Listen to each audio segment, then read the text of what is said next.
नमस्कार मित्रों, स्वागत है आपका मेरे चैनल पर। आज आप सुनने जा रहे हैं कबीर दास जी के दोहे पर आधारित एक और शिक्षाप्रद प्रेरणादायक कहानी। बुरा जो देखन में चला, बुरा न मिलिया कोई, जो दिल खोजा आपना, मुझसे बुरा न कोई।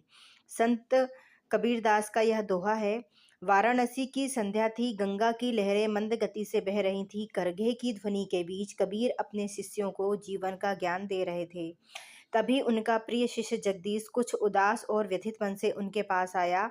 उसने कहा, गुरुदेव, मुझे संसार में हर ओर बुराई ही बुराई नजर आती है। कोई आलसी है, कोई अभिमानी है, कोई छल करता है, कोई अपमान करता है। क्या इस जगत में कोई अच्छा मनुष्य ही नहीं है? कबीर ने शांत दृष्टि से उसकी ओर देखा और धीमे स्वर में उच्चारित किया, बुरा जो देखन में चला, बुरा न मिलिया कोई, जो दिल खोजा आपना, मुझसे बुरा न कोई। फिर बोले, पुत्र, तू बाहर दोष खोजता है, इसलिए तुझे दोष ही दिखाई देते हैं। आज मैं तुझे 4 कहानियां सुनाऊंगा। यदि तू उन्हें हृदय से समझ लेगा तो तेरा भ्रम मिट जाएगा। पहली कहानी, आईना और बढ़ती उम्र। एक नगर में एक अत्यंत रूपवान व्यक्ति रहता था। युवावस्था में लोग उसकी सुंदरता की प्रशंसा करते न थकते थे। वह प्रतिदिन सुबह उठकर आईने में अपना चेहरा देखता और मुस्कुराता। समय बीता, बालों में सफेदी उतर आई, चेहरे पर झुर्रियां आ गई। एक दिन उसने आईने में देखा तो चौंक गया। उसे अपना चेहरा पहले जैसा सुंदर नहीं लगा। वह बड़बड़ाया, यह आईना खराब हो गया है, यह मुझे कुरूप दिखा रहा है। उसने नया आईना मंगवाया, पर उसमें भी वही झुर्रियां, वही सफ़ेद बाल दिखाई दिए।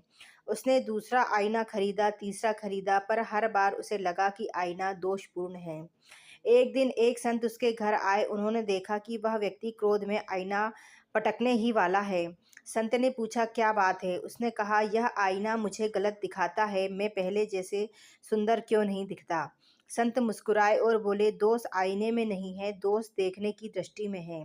समय की धारा बहती रहती है, तेरी उम्र बढ़ रही है, इसलिए रूप बदल रहा है। तू अपनी बढ़ती उम्र को स्वीकार नहीं कर पा रहा, इसलिए आईने में दोष देख रहा है। व्यक्ति स्तब्ध रह गया। संत ने आगे कहा, आईना सत्य दिखाता है।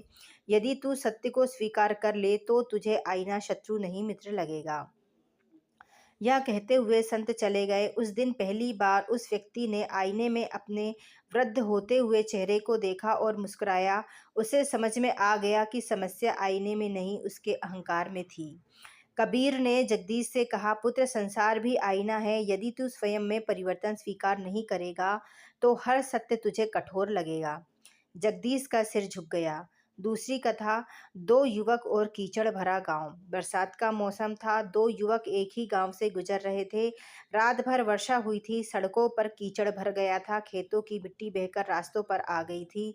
उनके पैर कीचड़ से सन गए। पहला युवक क्रोध से बोला, यह कैसा गंदा गांव है? सड़कों की व्यवस्था ठीक नहीं, चारों ओर मिट्टी ही मिट्टी है। यहाँ के लोग आलसी और लापरवाह होंगे।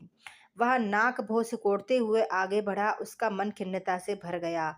दूसरे युवक ने चारों ओर ध्यान से देखा। थोड़ी दूरी पर एक सुंदर तालाब था। उसमें कमल के फूल खिले थे, कीचड़ में ही जन्मे, पर अत्यंत सुंदर। पास ही खेतों में हरी भरी फसल लहरा रही थी।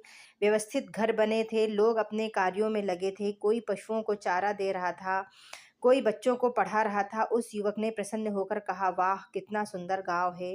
देखो कितनी सुंदर फसल है, कितना शांत तालाब है, कितने परिश्रमी लोग हैं। वर्षा के कारण थोड़ी मिट्टी आ गई है, पर यह तो प्रकृति का सौंदर्य है।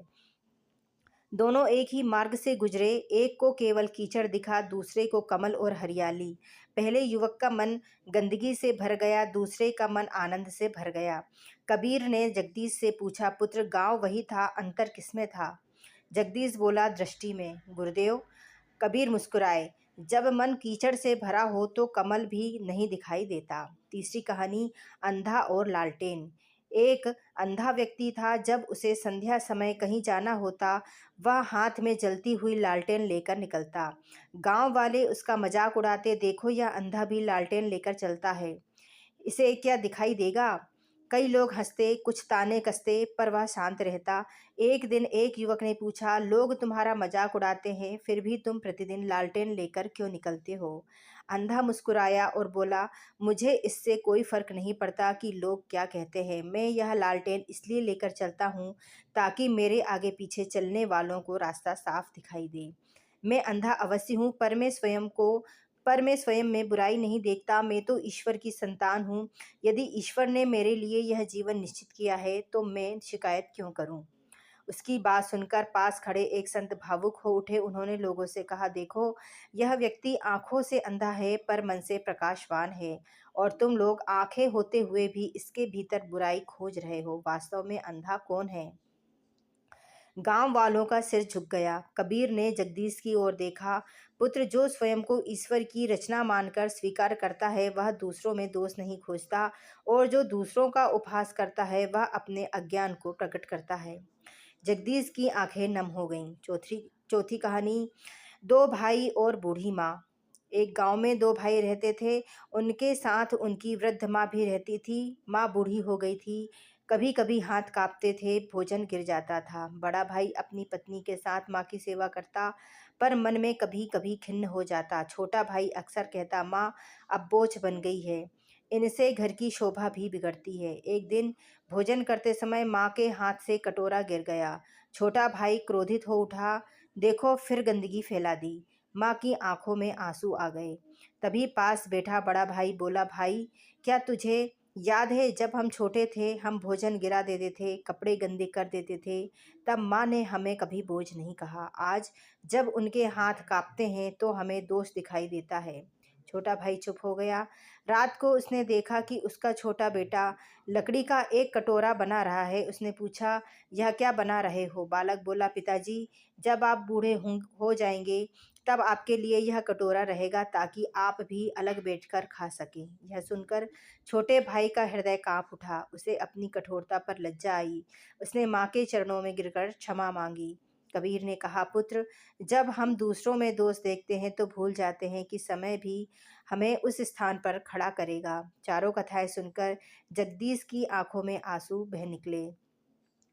गुरुदेव, वह बोला, मैं दूसरों में दोष खोजता रहा पर स्वयं को कभी नहीं देखा।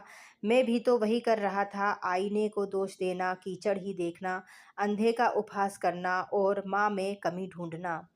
कबीर ने करुणा से कहा, यही जागृति है। जब मनुष्य स्वयं को पहचान लेता है तभी उसका परिवर्तन आरंभ होता है।